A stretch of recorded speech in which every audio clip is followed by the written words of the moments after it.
SRH అయితే మొదటి match ఓడిపోయింది. ఎందుకంటే 190 పరుగులు చేసినప్పటికీ మ్యాచ్ అయితే ఓడిపోయింది. ఎందుకంటే ఆ పిచ్ మీద కనీసం 230, 250 స్కోర్ అయితే కావాల్సి ఉంటుంది.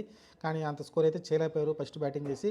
యాక్చువల్‌గా టాస్ గెలిచి ఎల్ఎస్‌జీ బ్యాటింగ్ ఇచ్చింది ఎస్ఆర్హెచ్ కానీ చాలామంది తప్పుడు అభిప్రాయం అనుకున్నారు. కానీ వాళ్ళైతే నిజమే మేము తీసుకున్న డెసిషన్ కరెక్టే అని వాళ్ళైతే నిరూపించారు. ఎందుకంటే స్టార్టింగ్‌లో శార్దుల్ ఠాగూర్ దీని ముందు మ్యాచ్ కావచ్చు, ఢిల్లీ పైన కావచ్చు, మళ్ళీ ఇక్కడ కావచ్చు ఎక్స్ట్రాడినరీ బౌలింగ్ వేశాడు. ఇక్కడ చూసుకుంటే అభిషేక్ శర్మ, ఇషాన్ కిషన్ని వరుసగా అవుట్ చేసి హ్యాట్రిక్ వికెట్ కూడా తీసుకోపోయాడు. కానీ కుదరలేదు. చూసుకుంటే మీకు శార్దుల్ ఠాగూర్ అన్ఫార్చునేట్లీ అసలు అతను అన్సోల్డ్ అయిపోయాడు. యాక్చువల్గా ఏదైతే ఆక్షన్ జరిగిందో ఆక్షన్లో అన్సోల్డ్ అయ్యాడు. అయినప్పటికీ వేరే వాళ్ళ ఇంజరీ అయితే అతను తీసుకొచ్చి మ్యాచ్ని అయితే ఆడించారు. ఫైనల్గా చూసుకుంటే ఈరోజు అతనే ఎల్ఎస్జీకి అయితే కీ బౌలర్గా పనిచేస్తూ ఉన్నాడు. ఈరోజు చూసుకుంటే మీరు మ్యాచ్ 4 వికెట్లు అయితే తీశాడు అతను. ఎక్స్ట్రాడినరీ బౌలింగ్ వేయడం చూసాం. ఆ తర్వాత చూసుకుంటే మీకు వరుస వికెట్లు పడిపోతున్నాయి. మీకు రాంగ్ టైంలో మన హెడ్ అవుట్ కావడం కావచ్చు, నితీష్ కుమార్ రెడ్డి.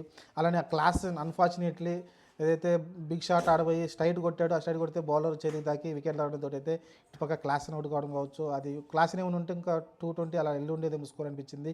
ఆ తర్వాత మీరు చూసుకుంటే లాస్ట్లో వచ్చేసరికి కూడా వికెట్లు పడుతూనే వచ్చినాయి కంటిన్యూషన్గా. మీకు నితీష్ కుమార్ రెడ్డి, కమిన్స్ కూడా వరుసగా వచ్చి 3 సిక్స్లు కొట్టాడు. 3 భారీ సిక్స్లు అయితే కొట్టడం చూసాం. ఆ తర్వాత మళ్ళీ 4 బాల్కి అవుట్ అవడం చూసాం. అలా అయితే ఎక్కడ కూడా తగ్గలేదు. భారీ హిట్టింగ్ తోటి వెళ్ళిపోయారు. అయినప్పటికీ వరుస వికెట్లు అయితే పడుకుంటూ వచ్చేసరికి మీకైతే 190 స్కోరే చేయగలిగారు. మంచి స్కోరే కానీ ఆ పిచ్ పైన అంత కష్టం. ఎందుకంటే దాని మీద యావరేజ్ స్కోరే 211 అంత ఉందంట. మరి 211 అంటే కనీసం మీరు 230, 240 స్కోర్ అయితే చేయాల్సి ఉంటుంది.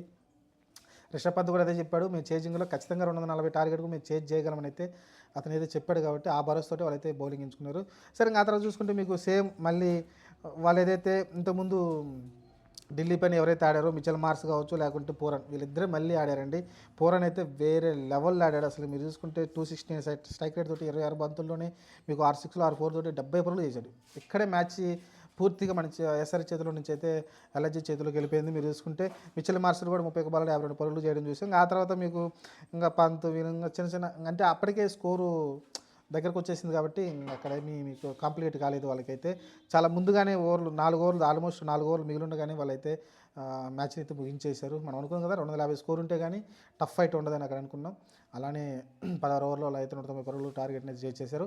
ఇదైతే రివెంజ్ అనుకోవచ్చు ఒక రకంగా చెప్పాలంటే. ఎందుకంటే ఇంతకుముందు ఇదే హెడ్ అయితే మనం చూసాం లాస్ట్ ఇయర్ మనం ప్రివ్యూలో మాట్లాడుకున్నట్టు ఎల్ఎస్జీని చిత్తుగా ఓడించాం కదా. ఆ రోజు వాళ్ళ ఓనరు కేఎల్ రాహుల్ని కూడా అరవడం చూసాం. కొంచెం ఘర్షణ జరిగింది అక్కడ ఆ మ్యాచ్తోనే.